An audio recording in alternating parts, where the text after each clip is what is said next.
Whenever time is standing still, because some individual brought with them a sprinkle of eternity, people which are not set for eternal life, the eternal values, will seek instead their shield and defense in the contradiction values of human life. They will bring up tradition, they will quickly want to move away from this sprinkle of eternity, not because they understand it, but because they want to repress real life by forgetting about it, and therefore to quickly move on. Because of this saying has happened to all of these few individuals that brought with them a sprinkle of eternity, I therefore want to prepare myself for this by building up a very case against myself. Therefore I will talk about my psychiatric dictionary, because what these people with their evil out of nothing like the most is to confuse and distract, to deceive and make the actual truth into something that is not, and therefore the best way of doing so would be to try and destroy my personal character by portraying me as someone that I'm not. Therefore I will build up a case against myself as someone that I am not, according to this psychiatric dictionary, to prepare myself and the future, and hopefully in doing so destroy the evil out of nothing, their stupidity and whatever nonsense they will put up against me. Let's imagine an individual that by fate has fulfilled his heart's greatest secrets, an individual that has become serious, has become dead, scary and terrifying in the moment of truth, speaking not their own truth, which should be expected. What else should this individual have found, looking for his heart's greatest secrets within himself? What kind of question did he ask himself? What did he want to fulfill in this life? Truth, the truth only, the eternal truth, a truth that seems far away from this individual. So what is left of this individual searching for this within himself to find it? A long time has passed since my last video, and whoever's watching now, no one is anymore, only myself. In the future, you probably expected a troubling time coming forward with this truth, which I did in my theologian faculty, but even so I wanted to be eternal very shocking. The time must be and come forward unexpected, out of nowhere, when everyone and everything has sat themselves down, being comfort and chill, maybe even sleeping, and I will therefore symbolic and for rhetorical matters wake them up. The thoughts and ideas are slowly getting planted right now as seeds, so maybe I don't even have to do anything. Someone else will move forward, taking my ideas to themselves out of nowhere as they came to me. I have said this before, that it has been a while since my last video, in my video Hans Christian Andersen, the Tinderbox, and I don't really want to repeat myself, even so the lesson might be the same.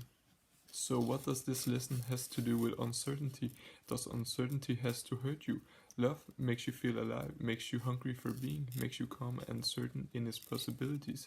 But where did the sense for dying go? Your sense for being prevented, for being concluded, for being fulfilled within your soul, your personal character. Uncertainty took you out of this eternal conclusion. It made you existential sober, put an end to your personal character expression, made you say goodbye when you had not even said hello yet, made you to be forgotten, and suddenly you understood yourself and everything became for you in a hurry.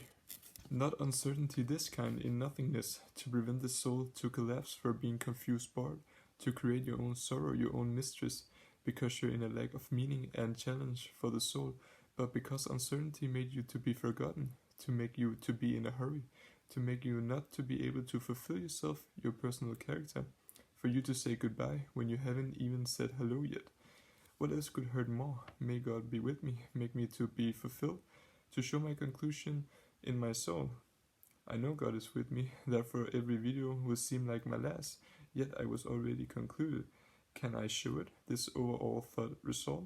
A soul is now gone, and were they ever running? Were they ever themselves? Did they ever move out of love and faith? Well, now you see me, because here I come, always moving, never going anywhere. Don't worry. Let's imagine an individual that with faith and love came walking to make the time stand still, to make himself embarrassed, to belittle in the ideas of human, with self-awareness, with this overall thought result to provide. Who would this human be and how would this be done? Let's imagine an individual, a young student of theology, which have had enough of his teachers and his fellow students, have had enough of the academic system, the tradition, the timely personal character of all those that never had the courage to dare look for the eternal values, the eternal truth, which is there for everyone, to whoever asks for it to be found, with faith and love.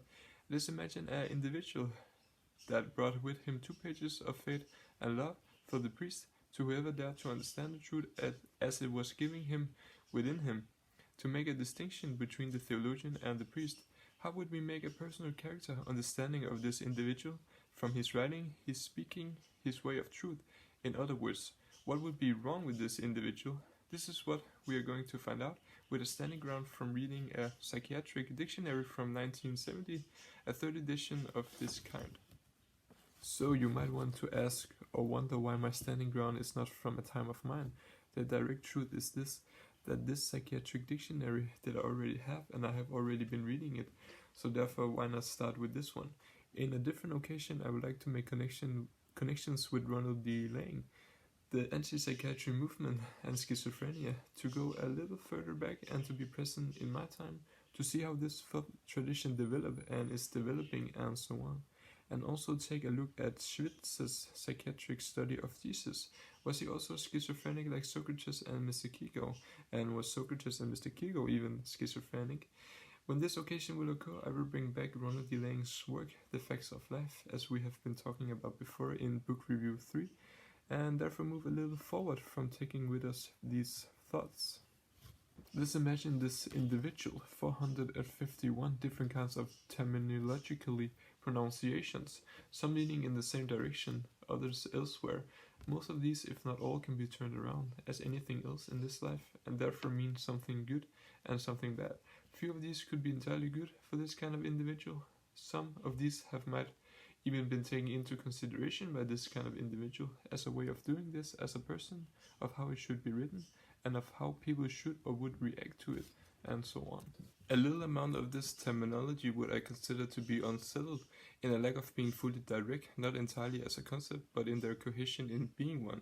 You might want to ask or wonder if I didn't double my first finding of different kinds of terminologically pronunciations, and I would answer you no, I did not, only a few, a little amount. Some of these still in their unsettlement, and therefore I just, for now, turn these around as well.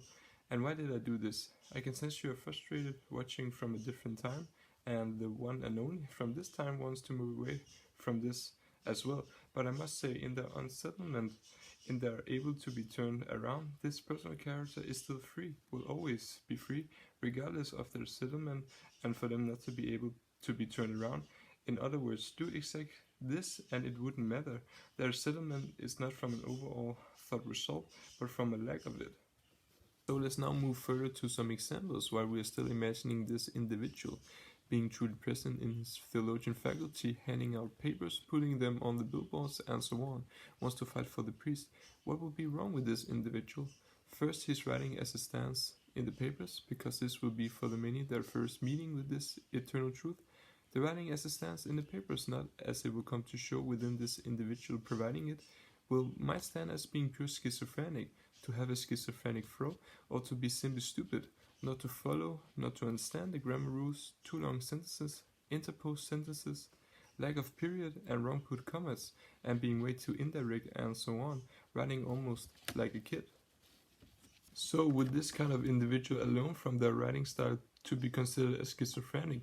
Can you assume someone from their writing style to be considered psychotic? Kids have a great sense of fantasy, their way of play will soon be their play of life, but for themselves, they are the ones preparing themselves for a direct understanding of their existence in existence, can also write great fantasy stories as well, and so on. But is this kind of individual writing this preparing themselves for a direct understanding of their existence? Or is this kind of individual the one preparing the ones reading it? I will assume this kind of individual to keep playing and therefore to discover existence in its whole. Yet adults still play as they were kids, because they are taught nothing new, taught themselves nothing worth playing for, playing to exist, not for its uncertainty. Let's therefore not answer this now, of this kind of individual to be considered psychotic.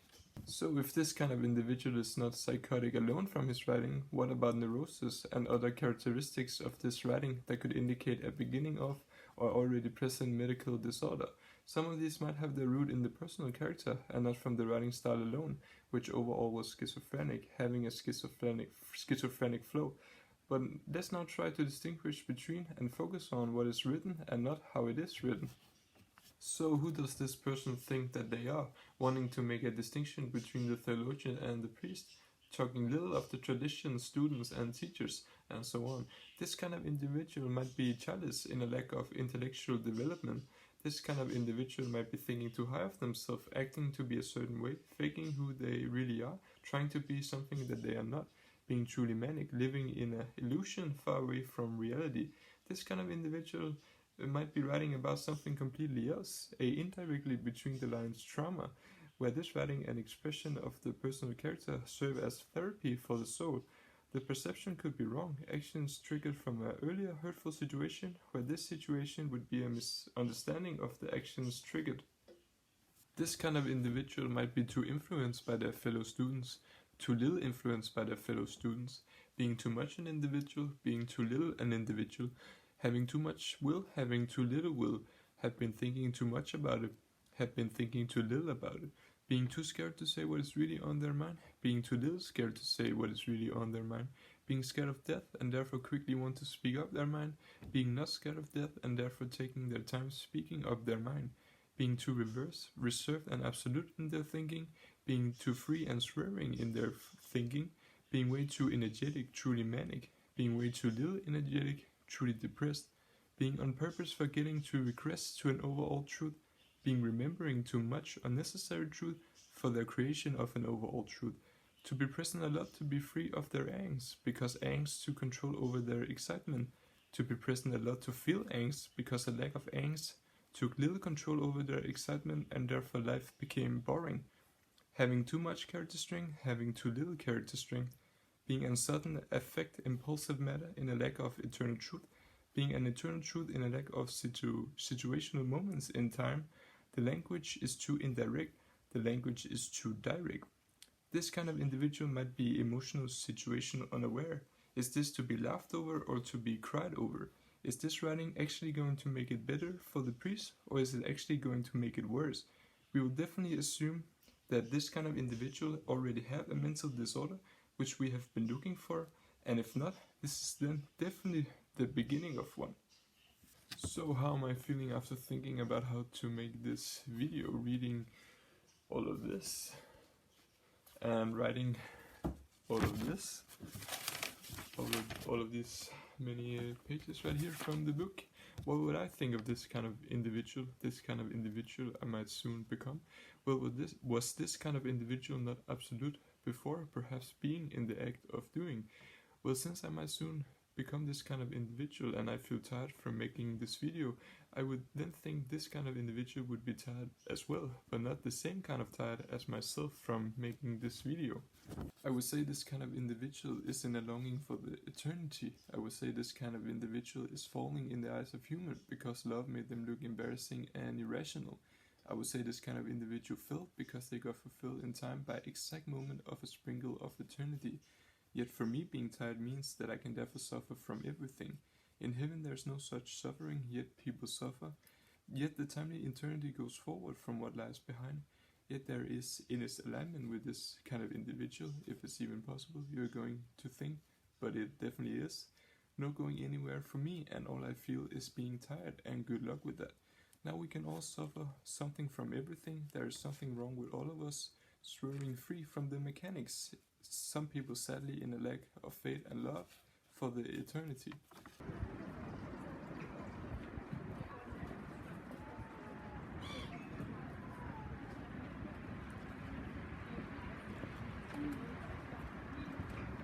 I sometimes picture myself as being homeless and think about what it would be like. I would say I once knew someone I wanted to give a smile, yet I thought they would think that I would make fun of them, so I looked down. I would now assume he would know my intentions, so the next time I would see him, I would be ready to smile at him, but now he would look down. He would feed the birds sitting next to the lake, or was this someone else? I would see him there almost every day. One day I would not. He was not there anymore. I would assume him to come back, because the lake now had a lot of new visitors, a lot of different kinds of birds that were not always here, but he did not. He never came back to feed the birds. My mom once told me, when I was just a kid, that he had lost everything, yet I never understood what that meant, because as a kid I only saw an individual, a walking one, every day, feeding the birds. Yet I was the one scared of giving him a smile, so what did he actually lose? Now I'm the one walking with my eyes looking down, because I was the one looking for him.